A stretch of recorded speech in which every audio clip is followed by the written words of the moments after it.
Ազգային ժողովի ՀԿ-ական նախկին պատգամավոր գործարար Արկադի Համբարձումյանի Նոյ թաղամասի այս առանձնատունը դատախազությունը պահանջում է բռնագանձել Հօգուտ պետության։ Բացի այս առանձնատնից դատախազությունը գործարարից պահանջում է 7 անշարժ գույք Երևանում 5 տրանսպորտային միջոց։ 8 իրավաբանական անձանցում մասնակցություն, որոնց շարքում են ընդգրկված Slav Group ընկերության մասնակցությունը, Ձերժավա ընկերությունում մասնակցությունը, ինչպես նաև Bentley Երևան ընկերությունում մասնակցությունը։ Դատախազության պահանջում ներառված է նաև Մատենադարանի հարևանությամբ գտնվող ԵՊՀ նախկին հյուրատունը։ 5 հարկանի այս շենքը տարիներ առաջ վաճառվել էր Համբարձումյաններին պատկանող SR Hotel ընկերությանը։ Դատախազությունը գործարարից պահանջում է նաև Հօգուտ պետության բռնագանձել շուրջ 5.5 միլիարդ դրամ, որում ներառված է նաև նախկին պատգամավոր Արայիկ Գրիգորյանին պատկանող Ավշարի գինու գործարանին տրված շուրջ 140 միլիոն դրամի փոխառության պահանջի իրավունքը, ինչպես նաև Ձերժավա ընկերությանը տրամադրված շուրջ 359 միլիոն դրամի տրված փոխառության պահանջի իրավունքը, Slav Group ընկերությանը տրված շուրջ 44 միլիոն դրամի պահանջի իրավունքը։ Դատախազությունը Համբարձումյանին պատկանող գույքի առնչությամբ ուսումնասիրությունը սկսել է 2022 թվականից, հետ գնացել մինչև 1995-ը։ Առաջին ենթադրյալ ապօրինի գույքը Դերժավա ընկերությունը հենց այդ թվականին է ստեղծվել։ Ըստ դատախազ Աննա Հարությունյանի ուսումնասիրվող ժամանակահատվածում գործարարի օրինական եկամուտը 2 միլիարդ 906 միլիոն դրամ է եղել։ Ծախսերն ու գույքային ձեռքբերումները 9 միլիարդ 378 միլիոն դրամ։ Համբարձումյանին եւ նրան փոխկապակցված անձանց պատկանող գույքի վրա կալանք է դրված, դրանց թվում եւ առանձնատունն է եւ Դերժավա ընկերությունը։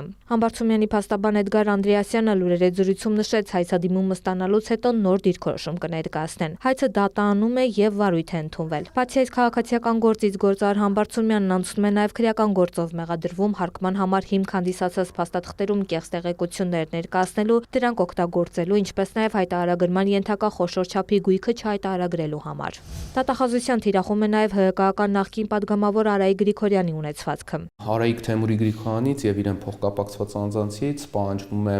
Հօգուտ Հայաստանի Հանրապետության բռնագանձել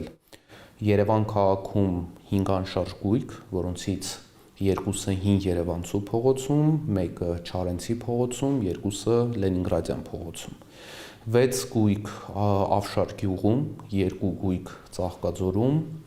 1 գույք Սուրենավանում եւ 1 գույք Արարատում։ Պահանջվում է նաև Հօգուտ պետության բռնագանձել Ավշարի գինու գործարանը, Դիլիջանում կառուցապատման իրավունքն ու 1 տրանսպորտային միջոց։ Իրավաբանական անձի մասնակցությունը բռնագանձվելու արդյունքում բռնագանձվելու է նաև իրավաբանական անձի բալանսում առկա գույքը, թե անշարժ, թե շարժական։ Իրավասու մարմինը ՀԿ-ական նախկին պատգամավորից պահանջում է նաև 6 միլիարդ 76 միլիոն դրամ։ Ավշարի գինու գործարանի ու Գրիգորյանի այլ գույքերի վրա կալանք է դրված։ Հայցի դեմ սակայն պատասխանողներն առարկում են։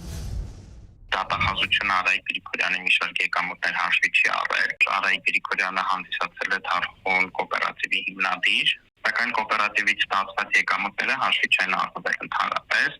Ավելին, նաև Արայիկ Գրիգորյանը ունեցել է գյուղատնտեսության գործունեությունից ստացված եկամուտներ, որոնք նույնպես հաշվի չեն առնվել։ Բացի այդ, Արայիկ Գրիգորյանը գինու արտադրամասով զբաղվող ձեռնարկատեր է, իսկ ամբողջ գումարը գոյացել է հենց ձեռնարկատիրական գործունեությունից, ուստի ապօրինի եկամուտների մասով որևէ խոսք չի կարող լինել։ Փաստաբանն ասաց, մի շարք ապացույցներ ներկայացրել են, որոշներն էլ կներկայացնեն դատաքննության փուլում։ Նշված ապացույցները հաշվի են առնվելու դատանի կողմից եւ արդյունքում ներկայացված հայցը փլուզվելու է։ Դատախազի խոսքով էլ պատասխանողների դիրքորոշումը չի դրվել վերահաշվարկի հիմքում, քանի որ կամ արժանահավատ չի եղել, կամ էլ բավարար ապացույցներ չեն ներկայացվել։ Երկրորդ դիրքորոշումը ներկայացվել է ավելի ուշ, այն ուսումնասիրման փուլում է։ Մյուս հայցադիմումն էլ առնչվում է Ատոմակայանի կոմերցիոն նախկին տնօրեն Ռուբիկ Մովսեսյանին առնչվող գույքերին։ Ռուբիկ Մովսեսյանից եւ նրա հետ փոխկապակցված անձանցից Հօգուտ Հայաստանի Հանրապետության բռնագանձելու պահանջ է ներկայացվել թվով 17 անշարժ գույքեր, որոնցից 13-ը գտնվում են քաղաք Երևանում, կենտրոն վարչական շրջանում մասնավորապես։ Միայն Հյուսիսային պողոտայում Մովսեսյանը 8 անշարժ գույք ունի։ Իրավասու մարմինը Ատոմակայանի նախկին կոմերցիոն տնօրենից պահանջում է նաև 1 տրանսպորտային միջոց, 5 իրավաբանական անձում մասնակցություն, ինչպես նաև շուրջ 325 միլիոն դրամի փոխառության պահանջի իրավունքը։ Պահանջվում են նաև 1.5 միլիարդ դրամ։ Ընդհանուր առմամբ վարչության ձևավորումից ի վեր դատան է ներկայացվել 147 հայցադիմում, որոնցով պահանջվում է Հօգուտ պետության բռնագանձել 1496 անշարժ գույք, 288 ավտոմեքենա, 391 իրավաբանական անձում մասնակցություն։ Հայցագինը գերազանցում է 608 միլիարդ 505 միլիոն դրամը։ Տաթև Խաչատրյան, Ռաֆիկ Սողոմոնյան, Լուրեր։